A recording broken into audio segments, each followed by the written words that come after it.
Welcome to the Deep Dive, where we take a stack of sources and try to uncover the most important insights for you. Yeah, our mission is really to cut through all the noise and get to the core ideas, the things that might genuinely impact how you think, maybe how you act.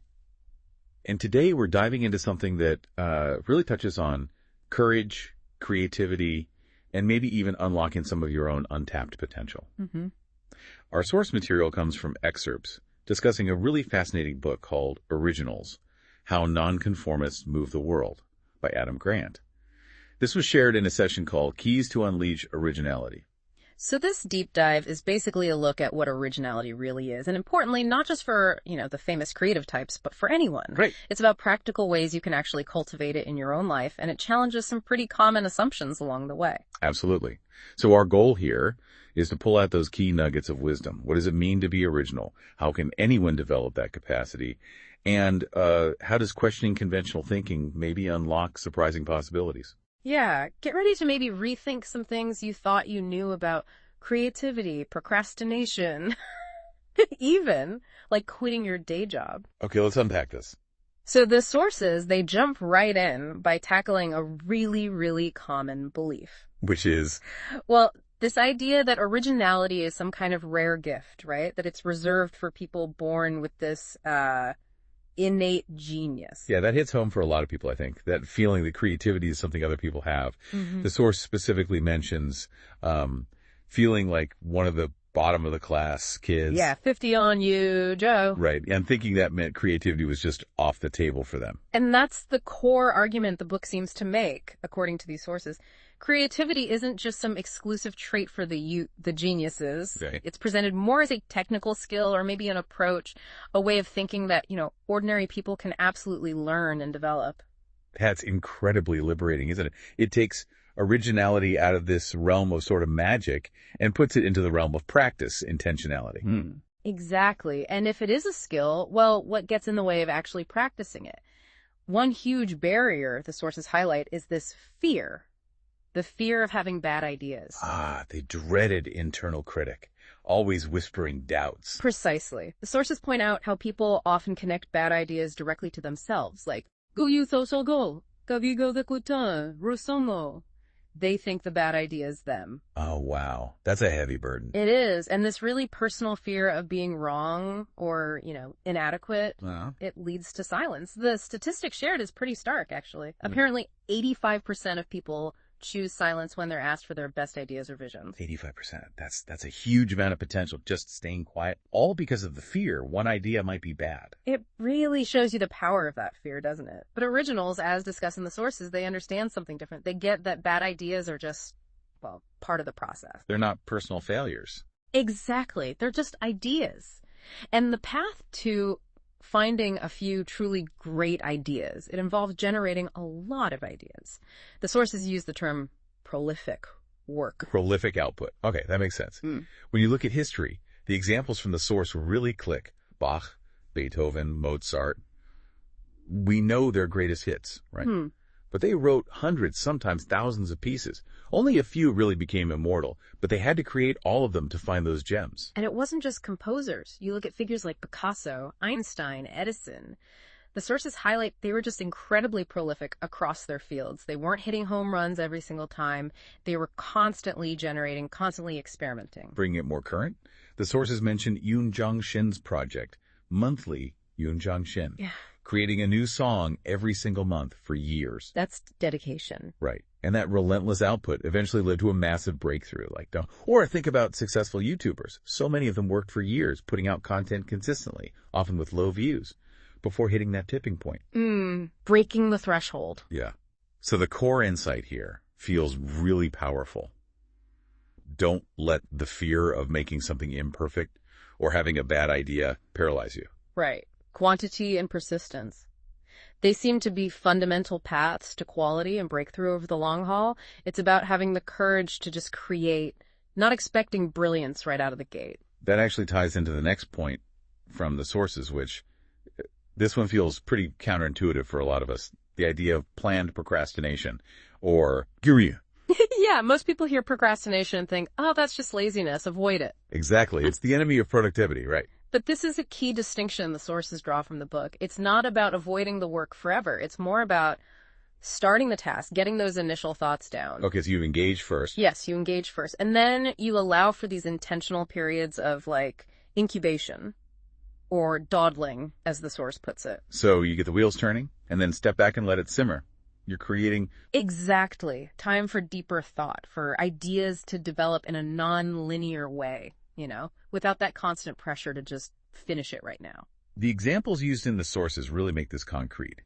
Leonardo da Vinci apparently worked on the Mona Lisa for 16 years. 16 years. And the sources note it wasn't just him being slow. He was continually refining it as his understanding of light and anatomy and expression as all that evolved over a long time. That's not putting it off. That's deep, extended incubation. Absolutely. Or think about Martin Luther King Jr.'s I Have a Dream speech.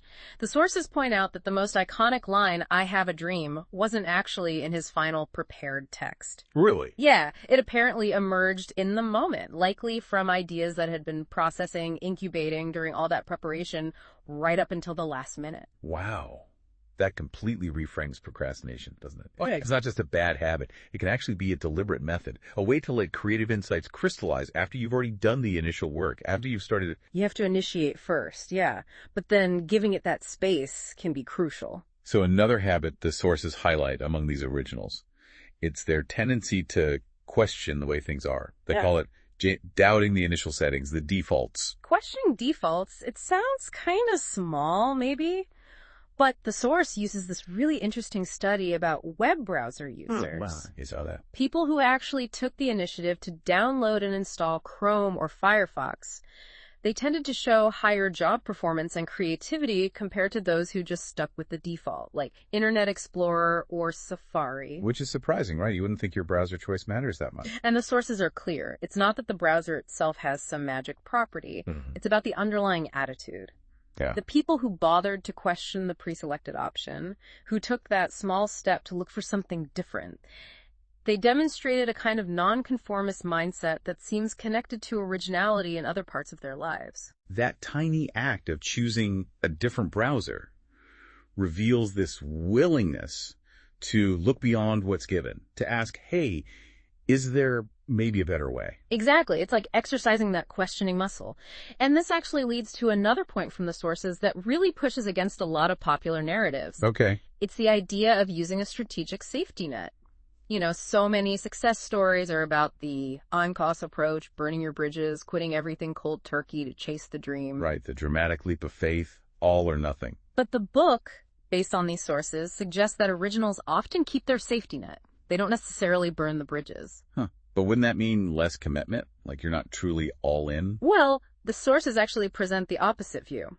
Having some stability, like a steady job or a financial cushion, it actually enables you to be bolder in your creative work. Oh. Because the fear of catastrophic failure is reduced.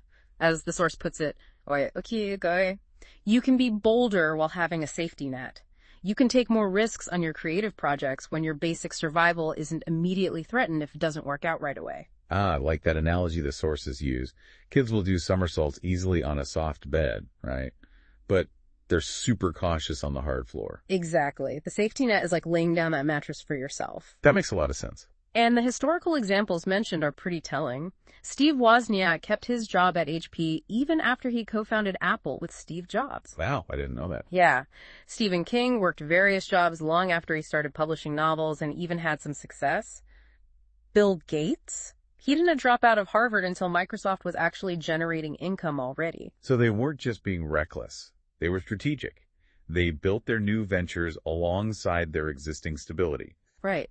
The sources even mention a personal example, someone investing in a monthly rental property to create a stable income stream first.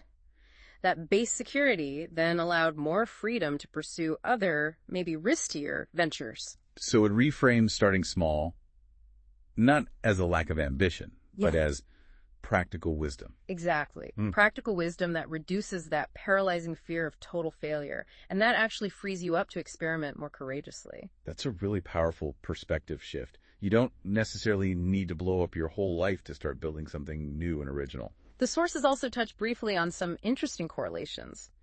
Things about family environment, like birth order and parenting style. The idea that where you come from might influence originality. Yeah, sort of. They mention findings that younger siblings, especially in larger families, like, say, the fourth of 5 kids or the fifth or sixth of 7, they're statistically a bit more likely to take risks or show creative behaviors. Is there a theory why? Well, the sources float the possibility it might relate to competing for attention, the AJO1 idea, the attention seeker. That might push them towards more unconventional actions to stand out. Firstborns, statistically, tend to lean more conventional. Interesting. And parenting style. Yeah, that seems to play a role too. Environments that are less strict, less highly regulated, they tend to correlate with higher creative outcomes later on. More regulated homes might produce more conventional paths. Okay, so while our background might give us certain tendencies, the core message we keep coming back to is still about the actions and the mindset we choose now, right? Regardless of where we started. Absolutely. These are interesting statistical points for sure, but the real emphasis in the sources is clearly on the actionable methods, the things you can adopt to cultivate originality no matter your birth order or upbringing. Which brings us to something that feels, well, incredibly profound from these sources. The power of identity, this idea of identity creation. Yeah, this is where that personal transformation aspect really comes into play. The sources emphasize that the moment you consciously define yourself as a certain type of person, your behavior starts to align with that definition. So if I just decide, okay, I am a creative person, I'll actually start acting more creatively. The sources strongly argue yes. They put it very directly. Yokri-chan chayan jendu kanesha. The moment you define yourself as a creative person, you become creative. It's not just wishful thinking. It's about setting an internal standard that starts guiding your choices, your actions. It feels like a powerful way to create meaning and purpose through how you see yourself. The examples given are really striking. MJ DeMarco's mother, apparently a lifelong smoker, quit instantly after defining herself as a mother when she got pregnant. Wow. That identity shift was apparently more powerful than decades of habit. A complete behavioral change driven by embracing a new core identity. That's amazing. And there was that personal anecdote from the source, too, about someone overcoming a chronic lateness habit by intentionally defining themselves as a person who isn't late. Right. It connects so well to ideas from books like Atomic Habits or Reverse Engineer. How changing a habit isn't just about willpower. It's about fundamentally shifting your sense of self, your purpose. It's about consciously creating the meaning you want to live by, embodying it through your actions. It really feels like a direct, powerful tool for cultivating this originality we're talking about. By deciding you are an original person, you start seeing the world and your own potential differently. You find meaning in that identity. And related to putting yourself out there. Yeah. The sources also challenge that common fear, the one about sharing your ideas too early because someone might steal them. Yes, the book apparently suggests pretty much the opposite approach. Originality seems to benefit from openness. The sources advise sharing your ideas openly, talking about them constantly. Why is sharing better than keeping them secret? Well, mainly for 2 reasons highlighted in the sources. First, just articulating your idea to other people forces you to refine it, right? Yeah. To spot the gaps, clarify your own thinking. Makes sense. And second, you get feedback.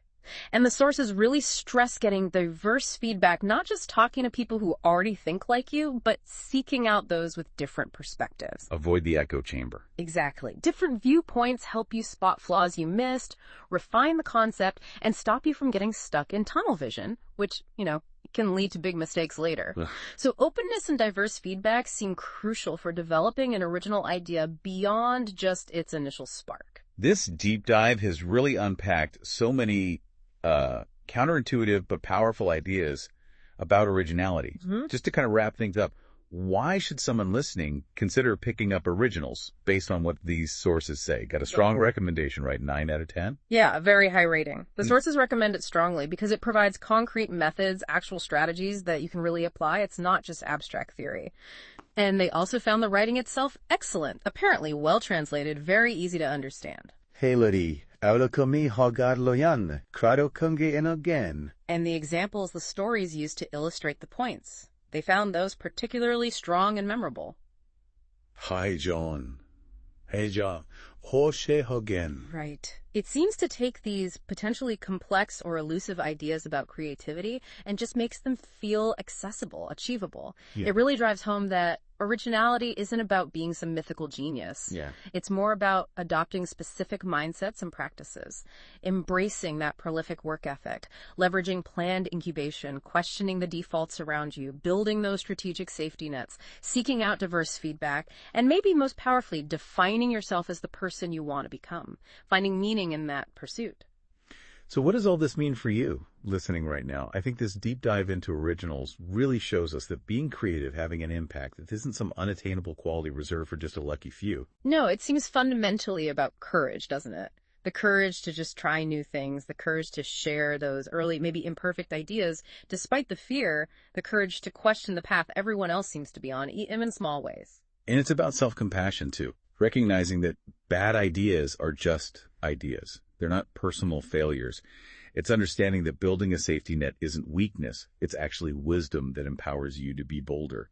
It's about accepting where you are, maybe with some imperfections, but still daring to strive for something more original, something meaningful to you.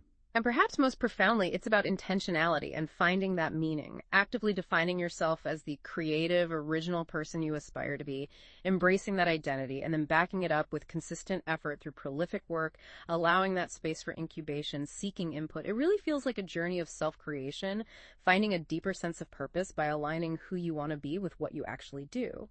And this is where it gets really interesting for you. If originality is a skill you can cultivate, if it's a path towards a more authentic, more purposeful life, what untapped potential is waiting inside you right now? What small step could you take today? Maybe trying a new approach to just one task, sharing an early idea you've kept hidden, questioning one default setting in your day, or maybe just powerfully, consciously defining yourself as the person you want to become. What meaning could you create by starting that journey? It's definitely something to think about. Until next time. Speaking of next time, our source material points towards a bit of a shift in focus. We're moving from the world of, say, business and performance into the humanities. We're going to take a look at Seoul National University's most borrowed book over the past decade. Ooh, interesting. Yeah, get ready for a deep dive into what that might reveal about the fundamental questions really on people's minds right now.